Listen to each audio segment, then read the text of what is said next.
للمملكة المغربية في إفريقيا يتخيل وكأننا لم نقم بشيء، وكأن الدبلوماسية لم تقم بشيء، وكأن الدول الفاعلة في الاتحاد الإفريقي لم تقم بشيء. أوليست الجزائر من ساعد الكثير من الدول الإفريقية ولا نمن على أحد؟ أوليست الجزائر التي كانت فاعلا في إخماد نار الفتن في عدد كبير من الدول الإفريقية على غرار الجمع بين إثيوبيا وأريتريا؟ أوليست الجزائر أيضا من كانت أرضا لتوافقات حساسة وفي ملفات خطيرة تخص الدول الإفريقية؟ أستاذ زيام، أنت تحدثت عن المتغيرات، قلت اليوم والأمس هو الأمس، التاريخ سوف يذكر إنجازات البعض وخيبات البعض الآخر. هل قصرنا في إفريقيا؟ على مستوى السياسة الخارجية والعلاقات الدولية قصرنا. الدول الفاعلة قصرت. هناك عملية تحيين لاستراتيجيات العمل على مستوى العلاقات الدولية. باقي الدول لم تعمل على ذلك. المملكة المغربية عملت على هذا العمل، وبالتالي الجولات والرحلات التي قام بها الملك محمد السادس إلى جل الدول الإفريقية والسخاء الذي قدمه لكن الجزائر حاضرة أيضا، حاضرة بالنسبة للملف الليبي، الملف المالي، بالنسبة الجزائر حالة خاصة، اتفاقيات مع عدد كبير من الدول. الجزائر حالة خاصة لأنه المشاكل والأزمات التي تقع على كاهل الجزائر لا يمكنها أن تقوم بنفس الدور. الجزائر، هناك من الدول من يقول المملكة المغربية، هناك المحللين مغاربة يقولون نحن بوابة إفريقيا. أنا من هذا المنبر أقول أن الجزائر ليست بوابة إفريقيا فقط، وإنما الجزائر هي إفريقيا. الجزائر تتحمل مسؤولية كبيرة جدا في الحدود الشرقية، في الحدود الجنوبية، في الحدود الغربية، وبالتالي هذا يؤثر على صناعة القرار السياسي الذي له علاقة مباشرة على المستوى الإقليمي أو على المستوى العالمي. طيب دكتور إدريس، أنت قلت هناك عتب ما على عمل دبلوماسي معين، لكن نقول أننا أيضا عملنا الكثير بالنسبة لإفريقيا. لا يمكن أبدا أن ننكر جهود الجزائر خاصة في الملفات المتعلقة بإفريقيا، في مسح ديون دول إفريقية، في احتضان لقاءات لأفارقة هنا في الاتفاقيات المبرمة مع عدد من الدول الإفريقية. يعني بقدرة قادر في عشية وضحاها يريد الإعلام المغربي أن يسوق بأن أمير المؤمنين غدق وصدق على بعض الدول ويريد الخير لإفريقيا وهو البوابة ببساطة. نعم، الجزائر هي أم أننا لم نعرف كيف نسوق للعمل الذي قمنا به؟ لا، نحن دائما الإشكال في السياسة الخارجية أنها تشتغل على المبادئ، والحمد لله السياسة الخارجية دائما هي تنتصر للمبادئ. حتى عودة المغرب أو طلب انضمام المغرب للاتحاد الإفريقي هو انتصار آخر للمبادئ الجزائرية، فالمغرب يجد نفسه يوافق على كامل هذه المبادئ الموجودة في القانون التأسيسي للاتحاد الإفريقي، وبالتالي هذه المبادئ هي التي تشتغل عليها بشكل ديناميكي ودائم ودؤوب السياسة الخارجية الجزائرية.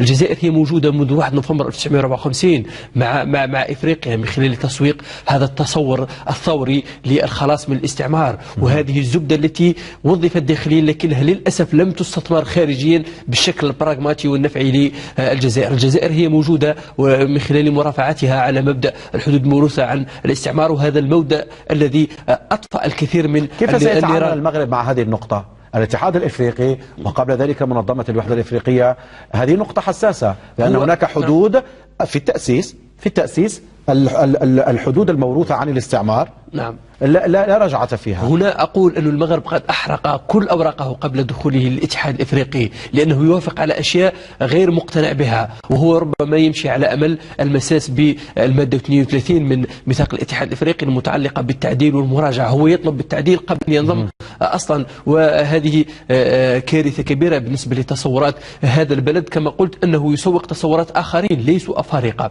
بالتالي ينبغي دائما للجزائر أن تتمسك بهذه المبادئ المبادئ التي كما ذكرت اشتغلت عليها أكثر من 60 سنة ولا تزال تستمر فيها، لكن نحن نحتاج دائما إلى هذا التفعيل الذي أصبح موجود في إفريقيا اليوم. شعار هذه القمة 28 الاتحاد الأفريقي تتعلق بالعامل الديموغرافي والاستثمار في عنصر الشباب. نحن نحتاج أيضا داخل الجزائر الاستثمار في عنصر الشباب، وربما الشد على أيدي الشباب الجزائريين ليكونوا فاعلين في كل المجالات، ليكونوا مستثمرين. تحدث الأستاذ زيام دكتور إدريس نعم.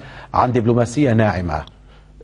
دبلوماسية ناعمة أو دبلوماسية اقتصادية، يعني نعم. دبلوماسية ناعمة، أنا المفروض أنني فهمت ما يقصده، أنك تعطي المال أولا، توفد الأئمة، الدبلوماسية الدينية، نعم. هناك أيضا دبلوماسية ثقافية. نحن لطالما قلنا في عدد من الأعداد كثيرة من البرنامج أن الأمن القومي لا تسيره فقط الدبلوماسية المتعلقة بوزارة الخارجية. نعم. أنك أنت كمطرب تغني أو تؤدي حفل في بلد ما، أنت تمثل بلدك وأنت تقيم دبلوماسية ثقافية. إمام أو اتجاه أو مذهب أو رياضة حتى، ولو أنني يعني الرياضة لا نريد أن نعطيها أكثر مما أعطي لحجمها في الفترة الأخيرة. يعني هل لم نقم بهذه الجوانب المتعلقة بالدبلوماسيات الناعمة؟ نعم. وفضلنا فقط كما قال الدكتور العيد الجزائر بيانات ولقاءات وعمل على المستوى السياسي وفقط؟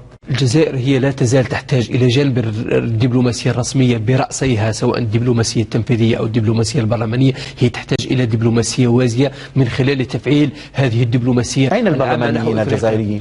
يعني نواب مغاربة تجدهم في أوروبا، تجدهم في لقاءات حساسة، تجدهم يرافعون من أجل بلدهم. أين نوابنا فيما يتعلق بالسياسة الخارجية؟ أين أحزابنا فيما يخص، أم أنهم يعني يستأسدون في الانتخابات وفقط؟ أين المجتمع المدني؟ أين المجتمع المدني؟ لا ربما المجتمع المدني على المستوى الوطني قد يعمل بشكل أو بآخر أو لا يعمل هنا وطنيا، لكن أتحدث عن الخارج.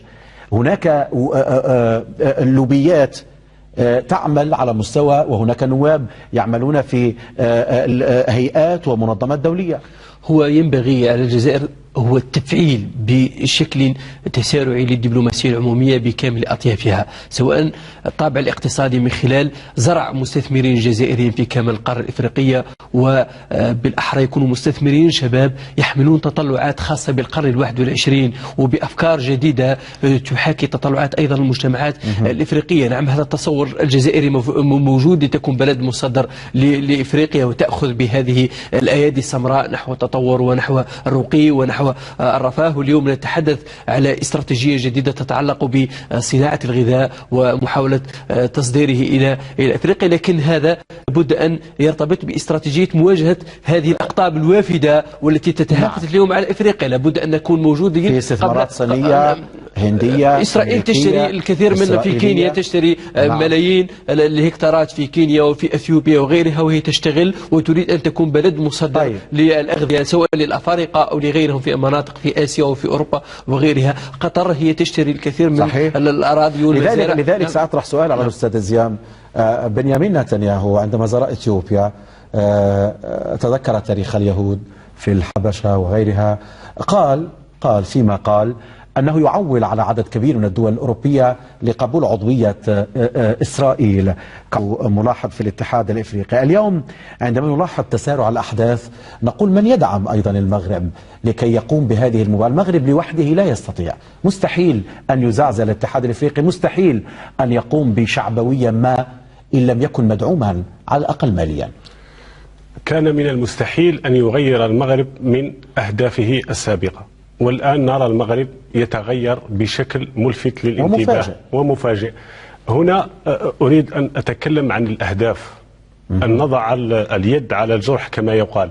الأهداف، المغرب غير من أهدافه، وبالتالي على الجزائر ودول الاتحاد الإفريقي أن تغير من أهدافها. طيب، بنيامين نتنياهو عندما زار إثيوبيا تذكر تاريخ اليهود في الحبشة وغيرها، قال فيما قال أنه يعول على عدد كبير من الدول الأوروبية لقبول عضوية إسرائيل كملاحظ في الاتحاد الإفريقي. اليوم عندما نلاحظ تسارع الأحداث نقول من يدعم أيضا المغرب لكي يقوم بهذه المباراة؟ المغرب لوحده لا يستطيع، مستحيل أن يزعزع الاتحاد الإفريقي، مستحيل أن يقوم بشعبوية ما إن لم يكن مدعوما على الأقل ماليا.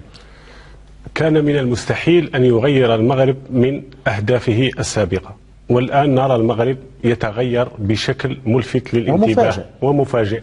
هنا أريد أن أتكلم عن الأهداف، أن نضع اليد على الجرح كما يقال. الأهداف، المغرب غير من أهدافه.